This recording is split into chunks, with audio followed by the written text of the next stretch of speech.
Hello and welcome to the daily message for us all daily message of motivation for us all as we traverse through this very empowering and interesting time of great changes. Yes, we are all feeling this eclipse energy already, and it's a big one. This is a big time of not only an opportunity to release, let go of the past, prepare ourselves for great big changes in our lives, healing, and understanding. So I want to just, as I have been, just kind of giving you guys my experiences each day of this interesting energy.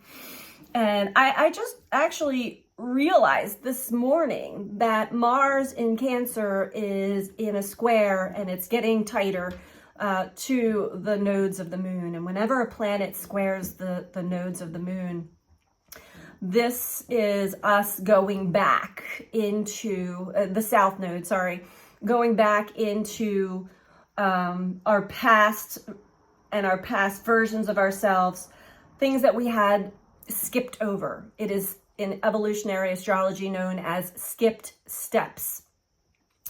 And without going too deep into it, it actually makes a lot of sense as far as what my experiences have been. And I woke up, I spoke yesterday how I woke up and noticed my internal battle with an old version of myself that had to, have everything in line and in schedule, and what do I need to do today? And it was like this workhorse energy. And then the other part of me is like, what are you doing, Paige? Why can't you just be?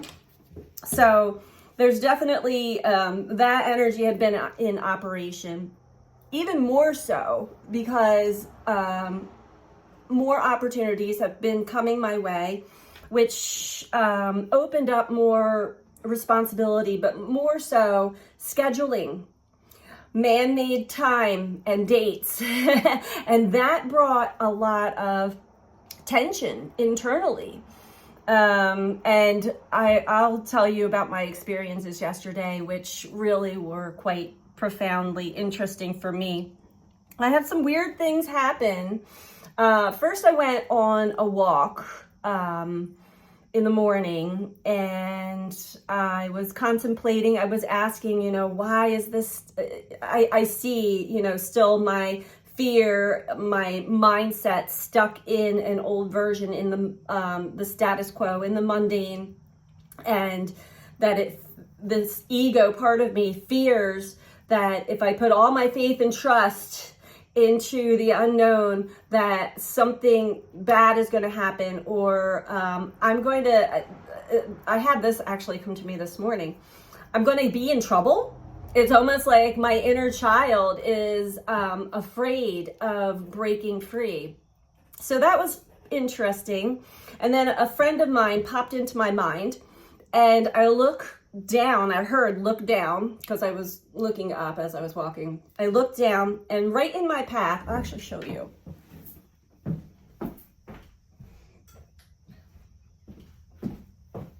Right in my path, in the middle of the path, was this bouquet of flowers. Now, they weren't in this vase, of course, vase, but they were just laying there, freshly dropped by somebody.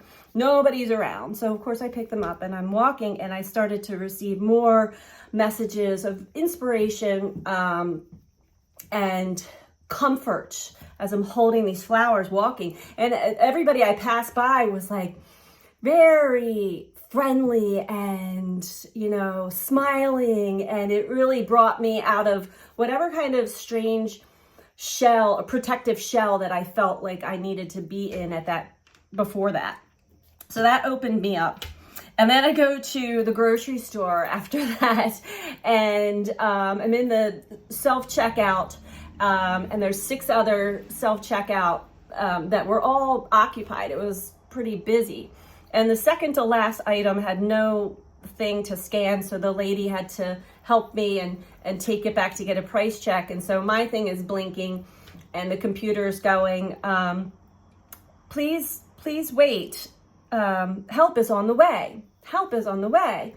And as soon as she started walking back with my item, all 6 of the other registers started blinking almost in unison, and they were all saying, help is on the way, help is on the way, over and over again. Now, the poor woman that worked at the grocery store was just like, I don't know. She actually said to me, because then she did her thing and I went to pay and it did the same thing again. Help is on the way. And I said, I'm not really sure what's going on. And she goes, I don't know what's going on at all. This poor woman looked like she wanted to run out the door. Speaking of which, so when I finally was able to pay and leave, I went to leave, and the automatic doors at the grocery store would not open. They kept me in, and I sat there for a minute like, what's going on? And all of a sudden they started to very slowly open and let me out. And I'm like, all right, that definitely, I'm feeling that there's a lot of messengers around me right now. What else happened? Then I came back home, and it's just like interesting little things. I came back home and did some yard work. And as I was walking, putting my stuff back, this man rode his bicycle by my house, and I happened to really notice him. Like, you know, sometimes when people go by, you see him, but you don't. But this was something that I noticed, and he looked back at me. It already passed. He looked back at me and meowed loudly. He went, meow, and it kept going, and I'm like, okay, all right. And then when I got back to the steps to go into my house, I noticed that my cat had actually killed a bird that morning, and so I had to clean that up. Maybe he was giving me that that message. I don't know. Then later on in the day, I got a phone call from one of my best friends from high school. And we just are like 2 peas in a pod. And she was all excited. She's like, I'm going to be your neighbor. And I'm like, what? So yeah, she's moving into my neighborhood only 2 miles away from me, October 1st. So that was a nice surprise. What else? Then shortly after that, I had to rescue a chipmunk from my cat Luna again. Before I went to the grocery store, I was driving up the road to go to the grocery store, and it's this windy, narrow, wooded road, and the truck in front of me, it's like a van or truck, just stopped and put his blinkers on, and I can't get around him because it's this bend.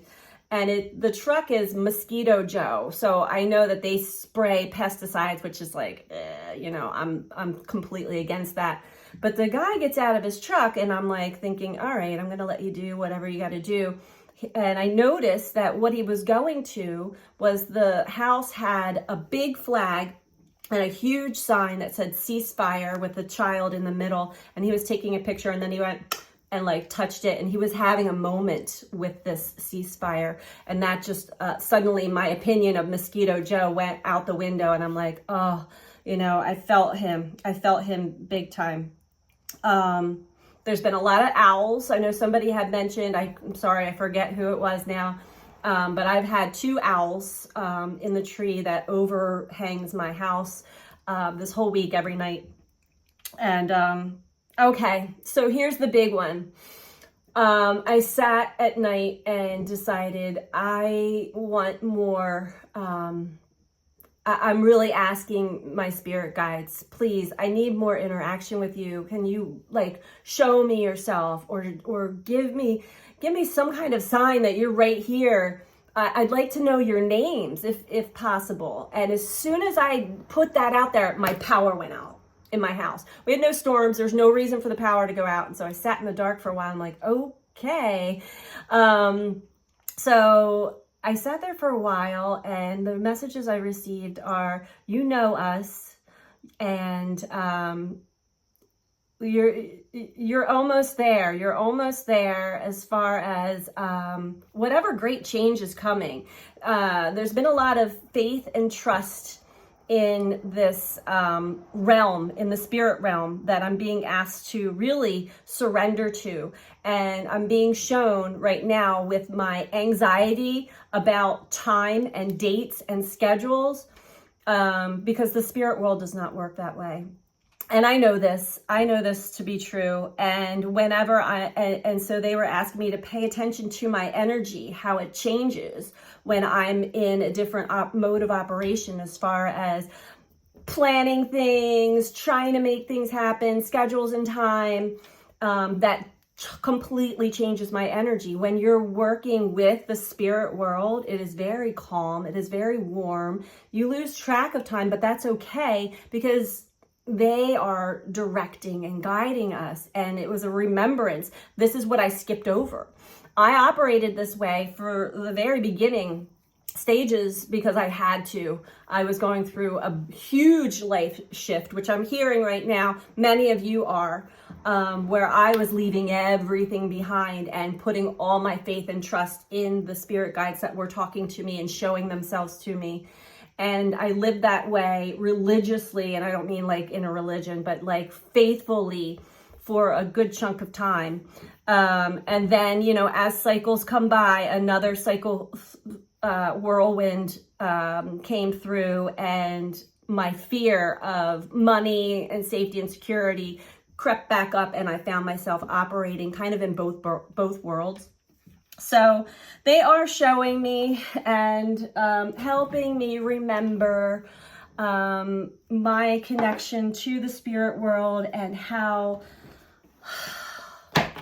when I'm attached too much to it's important to be in this world and be grounded, but when I'm attached too much in this world, time and space, dates and time, and the old ways of planning and making things happen, I'm not in the same energy, and it's really difficult for them to fully get through to me. So with that said, and I know we've already gone 12 minutes in, but I felt really guided to share a lot of that with you guys, because you can't make it up, the signs and synchronicities. When our guides are trying to get our attention, they will pull out all of the stops. And when you start talking to them quietly or adamantly, they will let you know, oh, you're being heard. When my power went out, as soon as I put it out there, and it was almost like, I think I was being a little pushy, like there was anxiety, and I was saying, like, I really need to see you. I need more from you. Boom, all the electricity went out in my house for about 5-10 minutes. But it was, and of course, with the clairaudience, I hear them, and I think I was just asking for more, and they said more is to come, more is coming. So, and I thank them for the flowers because that was, I think I needed them. All right, so what is the message for the collective at this time? Today is Thursday, September 12th.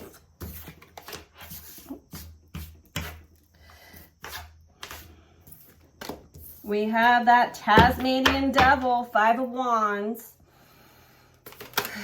Competition, comparison, conflict, hiding from the spiritual truth. It's the ego needing to be right. It's fear-based. It's, yes, strategy. Okay, this is all in alignment with the messages I was receiving yesterday for myself. I knew it was more than just for myself, and that I needed to share these messages with all of you.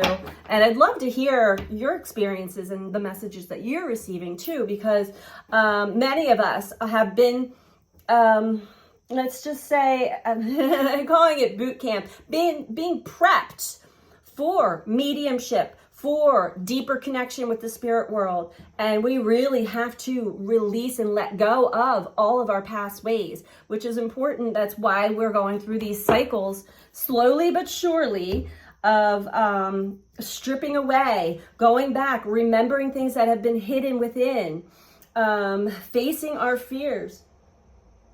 Interesting. It sure does sound. Facing our fears and putting our trust and faith in the spirit world, which is not easy.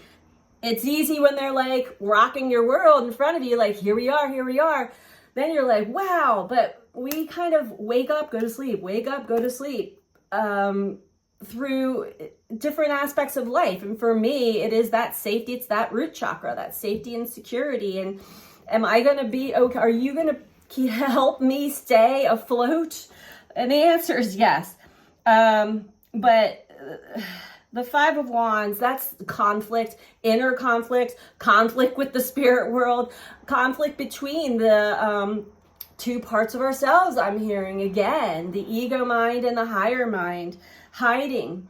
The ego wants to protect us. It has protected us our whole lives, but it needs to take a back seat now. Even more so than the ego needs to get on board with riding life out with the spirit world in the driver's seat for now, until we have full communication, full understanding of where we're being led, and just trusting. A lot of the times we are led places, we are led into things that make no logical sense. But for many of you, when you follow that, and the mind wants to make up, the mind wants to figure it out, the mind wants to be like, oh, I must be led here because of this, this, and this. Usually we are so way off, it's not even funny. We get led somewhere to actually meet up with somebody else or to impact somebody else that then has another connection. It's important to just not even try to figure it out. But you can't, the mind is a computer. And it's always processing, especially with the sun in Virgo and Mercury in Virgo. Processing. What is this analytical thinking? It is important to allow the mind to be curious. Oh, I wonder why I feel such a strong pull to this, or to go, even if it's like to go to the grocery store. You know what I mean? Like, don't discredit those strong urges that pull us in certain directions, because there's a path, there's a trail there. There's a trail there that actually will take us to, now that guy looks actually kind of scary, but it says fortunate tidings, camaraderie, crown chakra. Yeah, leads us to deeper connection through the crown chakra and some fortunate experiences, some blessings, maybe even some flowers. Because the path, the trail I walked yesterday is not my normal trail or path. I heard pull in here, go this way. And so I did. Overall, we have the spider, which is the high priestess. And this is learning and to trust the intuition, overriding the ego mind, overriding the schedule, the timing, the analytical mind, going with how it feels, following the intuition. This is secret, sacred knowledge that we hold within. This is connecting us to the spirit world and bringing us into more of a balance. It's important that our energy actually becomes more balanced, and we are in a huge solar storm right now. We had an X-class flare this morning. I felt that one, but the sun was, and we also have a CME because I see the KP index is pretty high. So there's a lot more energy pushing in and breaking things up right now. So we're going to just get we're going to pull one quick last message from Shamanic Healing to wrap this up, because I kept this video I made it a little bit longer than normal from just going over some of my experiences from yesterday. And again, it may not seem like a big deal, but it's the energy that was behind it for me and what I was feeling. And I knew that there were other energies in charge, which is true always. And a bird just dropped down. We're not in charge. We are not in charge. And we are being taught this, to follow our intuition. High priestess overall.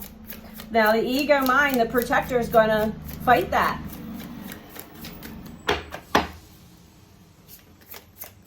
final message for us all. Okay.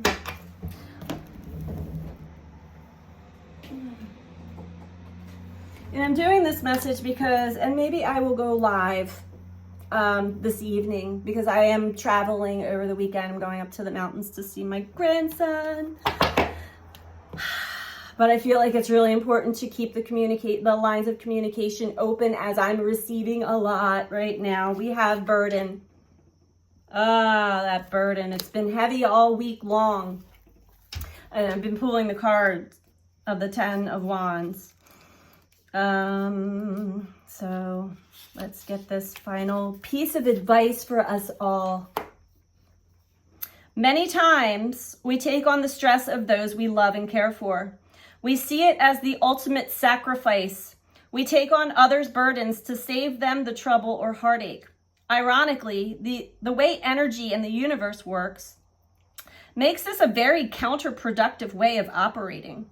When we take on the burdens of others, we deny them the ability to learn and grow from their own lessons. We also interfere with divine planning and timing. Never one to be thwarted, any lessons circumvented will absolutely reappear, sometimes with much more force than what was originally intended. Sorry, my window's open. It's loud out there. Ask yourself if you or another is taking on troubles and lessons not belonging to them out of the need to be needed. This stems from the fear that you or they are fundamentally not enough. This is not true. You are created perfect. Your fears and doubts keep you separated from this truth. This is the separation one can feel from Creator. Once you accept and believe you are perfect and worthy, the tendency to make yourself invaluable to others through your help and assistance will go away. Your relationships can then be based on truth and not manipulation. So that's an interesting message. And I'm also receiving that a lot of us are just energetically cutting the ties from feeling or carrying the burdens of others, which I can totally relate to. A lot of it is being shown to me is old stuff that has been so stuck and buried and hidden from me. Yet now I can see it clear as day that it's still in operation. I've been talking to my dad on the other side all day, and since this morning, and my grandmother as well. And they've been showing me a lot of things that I couldn't see because I have a block. I'm blind. I don't have a lot of memory of my childhood, but they really were helping to open that up and illuminate it. So it made it easier for me to understand certain patterns within me, why certain anxieties arise, why certain fears are really feel real. Fear is false evidence appearing real. So it's really helping me to drop that burden. The burdens I'm dropping are my grandmother's and her mother's. It's been ancestral. So I think that's also a message for many of us as well. So that's what I have for us all today. I hope that you found this to be helpful for you. And I am sending you all so much love. Take care. Bye.